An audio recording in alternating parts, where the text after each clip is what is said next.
Good morning, everybody. My dear students, this is fifth class of the corporate governance and business ethics, and the topic is theoretical basis of corporate governance. In the theoretical basis of corporate governance, you see, uh, as I have already stated in the previous class, corporate governance is based upon the four pillars. It means fairness of approach, transparency of approach, accountability of approach, and responsibility of approach. And the corporate governance also focused on 3 P's and 2 S, as I have already stated in the previous classes. Means process, policy, procedure, and also there is a system. Another one is the system, and the system is there.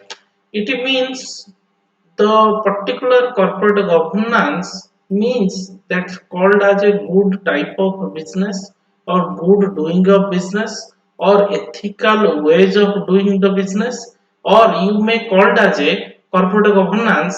uh, there is a transparency way of doing the business. In previous class, I have already stated regarding the what the Ratan Tata said in during the pandemic period. He said the particular business is not meant for profit, or business is not meant for making money. Business is meant for the empathy towards the employees. Means during this pandemic, what Tata company said, we have not retrenched any of the faculty, any of the member of the staff or any of the employees in the particular their particular organization, like Ratan Tata said in the Tata company.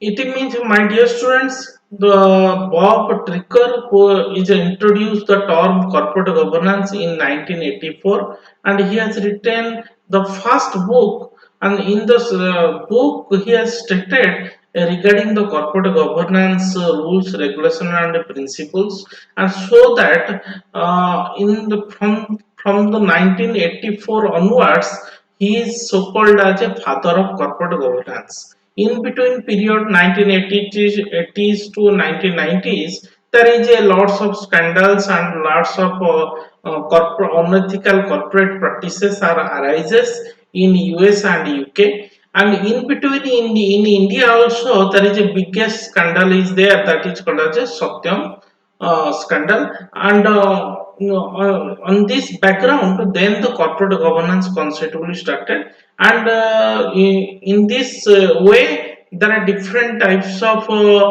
committees are to be formed. That committees may be called as a Kumar Mangalam Billa committee, or may be called as a Ati Godrej committee, or may be called as a CIA Confederation of Indian Industries. There is a code of conduct of corporate governance committee, and there are several other committees also frame out regarding the corporate governance in India. But my dear students, today's class for the theoretical basis of corporate governance means in a what theory or in which way the corporate governance starts. Like as the four pillars are there, similarly, some theories are to be covered under the corporate governance. Number one is the agency theory or shareholders theory. Second one is the stewardship theory.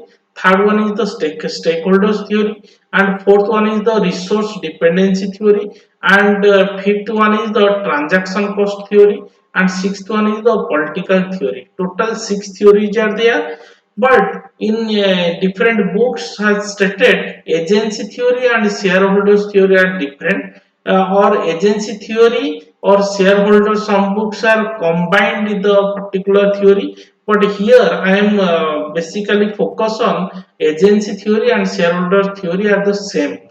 Means sometimes you may be called as a stockholders theory also, that is called as a agency theory.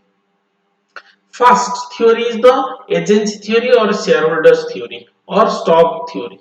means the particular concept is started or it can be defined by the Jensen and Macklin in the year 1986. He says there is a relation between two parties in agency theory or shareholder theory. One is principal, another one is agent. Principals are called as a shareholders and agents are called as a board of directors.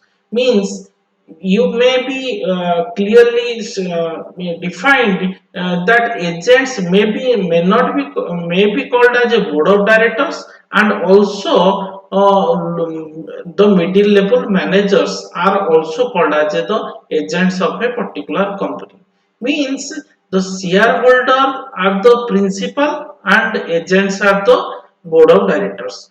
But board of directors always obey the order of a shareholder, and board of director is also accountable to the shareholder. At the end of the year, the annual general body meeting can be held. In the annual general body meeting, the board of director can prepare an annual report in front of the shareholder that the company is performing or the company is not performing in some cases, or the what are the business plan for the next 5 years, that covered under the agency theory. Means if you see this diagram, there is a two party, one is principal, another one is agent, and there is one delegation and responsibility and power is there. Here I have stated in the first part, you see there is a bending line is there, that is hires and delegates. Another part is the performing the duty. Performing means there is called as a how in how the particular agents are do their business in a good manner, that is called as a performing the duty. That relationship is called as a agency theory. But somehow there is some of the limitations in agency theory is there. What type of limitation? Limitation is agency theory is totally based upon the only shareholder, means or emphasize on the shareholder, means these agency theory always focused on principal point of view, not agent point of view. Means it ignores the all other stakeholders. Other stakeholders mean other parties who are really interested or take part participation in the particular corporate houses. You may be called as a supplier, you may be called as a customer, you may be called as a any of the financial institution, or you may be called as a government. These are called as stakeholders of the particular company.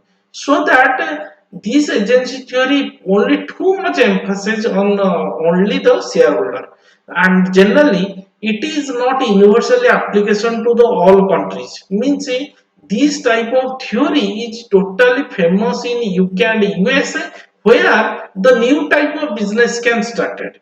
And when the new type of business started and the shareholder and in forefront, the shareholders are the not only the parameter, it's a main important person in this the particular applicable to the this content. It means it does not emphasize the where the large family or family type of business or institutional holding type of business, this type of theory is not applicable. Means for example, Reliance is a family type of business, or nowadays it is separated, but in previously it is a family type of business.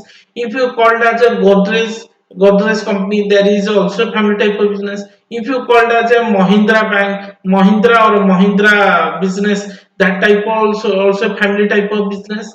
So in this case, agency theory is not so much applicable. But so far as concerned, in nowadays the shareholders as shareholders point of view, it can be covered with this theory. And the theory also assumes the employees to be individualistic way, not rational seeking. Means reward punishments are the only things to the matter to them. Means it is a totally human being approach of this theory, that is called as a shareholders theory. And if we talk about second theory is called as a stewardship theory. Stewardship theory, they In this theory, there is no conflict between the shareholders and the board of director or managers. Means there is no interest between, no conflict of interest between two party. But in shareholder theory, the shareholders can there is some distinguish between shareholder and the board of director. Meaning principal agent relationship is there in agency theory. But in stewardship theory, there is no conflict of interest. Means reward or here stewardship means there is, you can stewardship means the you can look up to the one's properties. What is stewardship? Means in it is considered the property of the shareholder or stockholders can be make out by the somebody. Means here the stewards means it protect the maximize the shareholders wealth, or it protects the increase the performance of the particular company, or it protects the good type of resources can be entrusted by the shareholders. Means the manager are trustworthy, or the manager are the responsible and accountable, and the managers are the superior access to the information, and the managers are take part in the particular decision making.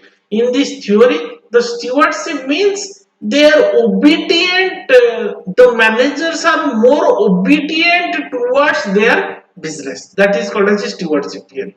And managers means there is a board of, you may call it as a board of directors, and so that it is can be make out such type of plan. If you see my graph, one part shareholder, another part is the stewards. Stewards means there is a motivation is arises, and there is a maximization of shareholder wealth is there. When the maximization of shareholder arises, when it empowers with the trust and faith, then only the shareholders profit and mean that may be called as a ROI, return on investment, can be made on such type of concept is arising in stewardship theory. Means the particular shareholder can invest, and that investment should be get back their return. So this is shareholders theory is always the focus on the return on maximization, new ideas to be implemented, growth of the company firm should be focused, trust also focused, and directors all works to maximize the financial performance. Means trust, another one is maximization of profit or retaining of the reputation. These are the some of the protection covered under the stewardship theory. If you talk about some of the examples, there are in 2010, SEBI has mandated the disclosure of voting policy. Means there is some SEBI has introduced one voting policy, and that type of policy is related to stewards principle to be implemented to all insurance companies. This is the example. If you talk about some of the limitations, but before go through the agency theory limitation, agent means there is totally focused on shareholder point of view. But here in stewardship,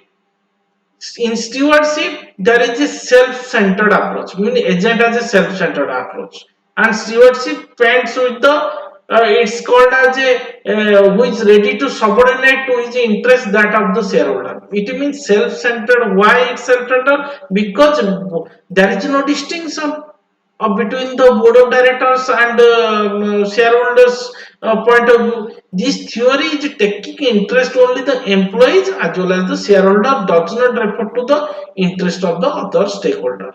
Like as a other stakeholder part, they are not focusing. Only they can empower the board of directors, or they can empower the board of directors to do or create a trust between, trust is created among the shareholders that the board of directors is fine enough, and they are really in good expertise and skill is there, and they can run the business. That type of approach is applicable to the stewardship theory, and that is the limitation one.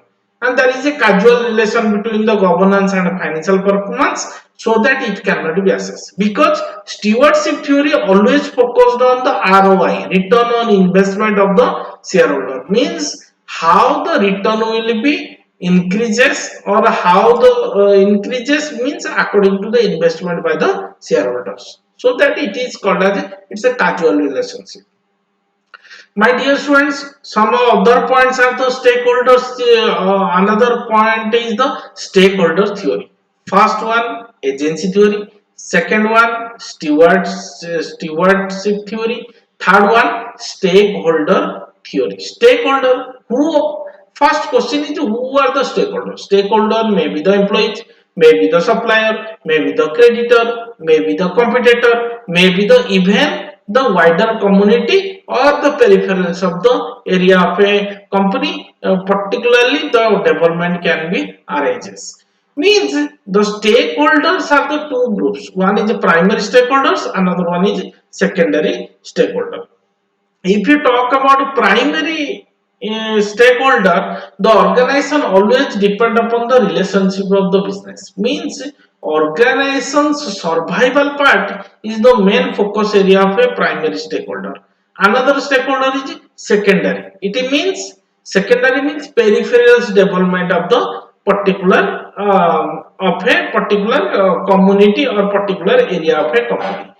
Means stakeholders means the theory says the management of the company always accountable towards these type of these stakeholders. Means we should be more focused on towards a customer, more focused towards suppliers, more focused towards creditors, more focused towards the competitors, or more focused as well as more very much focused towards the wider community as the peripherals of the company. This is the all over the stakeholders theory. If you see this my graph, there is a government is there, investor is there, political group is there, customers are there, communities are there, employees are there, trade associations are there, suppliers are there. These are the all stakeholders. They can ask about this how the company will perform, and they can ask about the some of the quality product, or they can ask about the performance of the particular company. These are the some of the questions are put, or it knocks their the mind in the particular type of stakeholders theory. And first one is the agency theory, second one that is stewardship theory, third one that is called as a stakeholders theory. My dear students, in Indian, if you talk about governance practices in Indian corporates, you see the CRISIL is a rating agency. He has developed a new model for rating of the benchmarking, that is called as a GVC model, that is called as a governance and value creation model. That type of model can be more focused related to the shareholder centric or stakeholder centric or of the corporate governance. Means the rating is always intricate between the shareholder centric to stakeholder centric.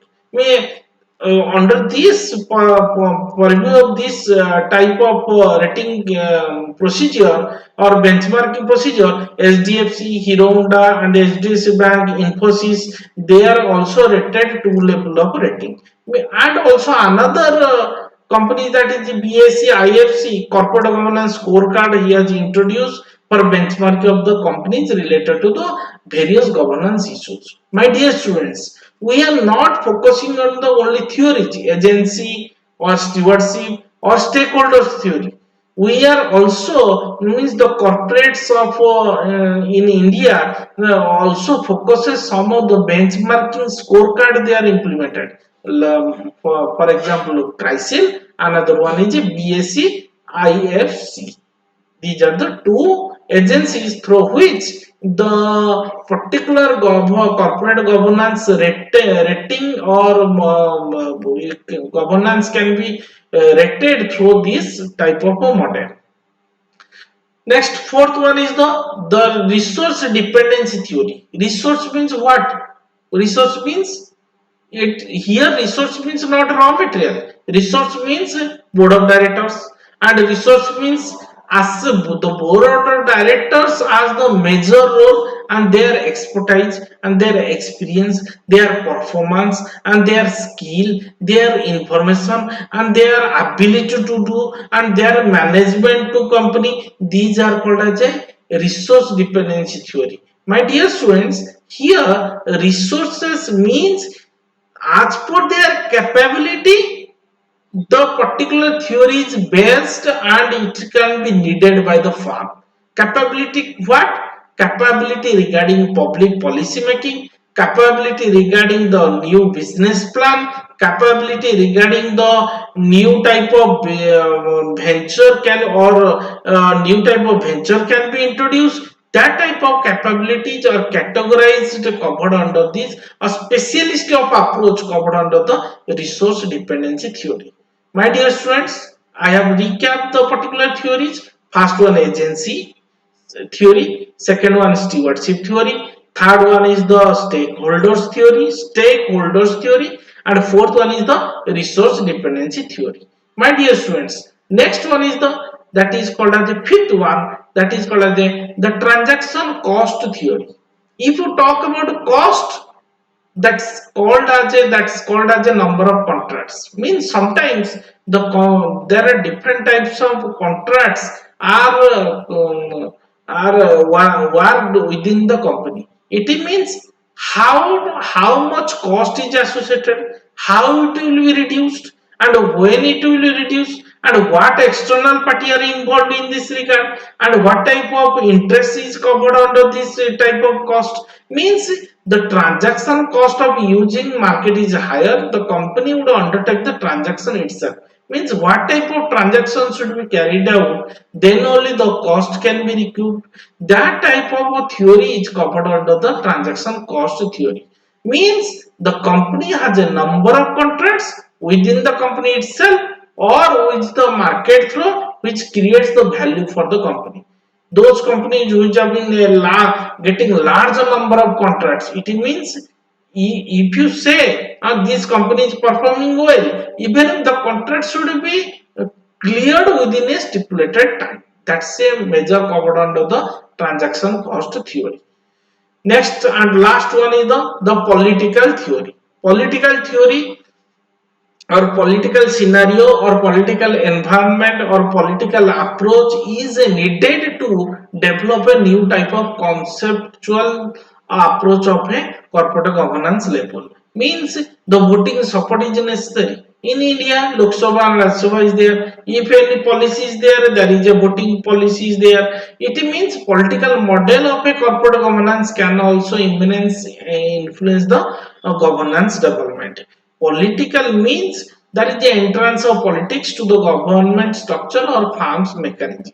The farms, how the farms are performing means if the political scenario is good, if there is some sort of transparency is required, then only the particular theory can be enhanced.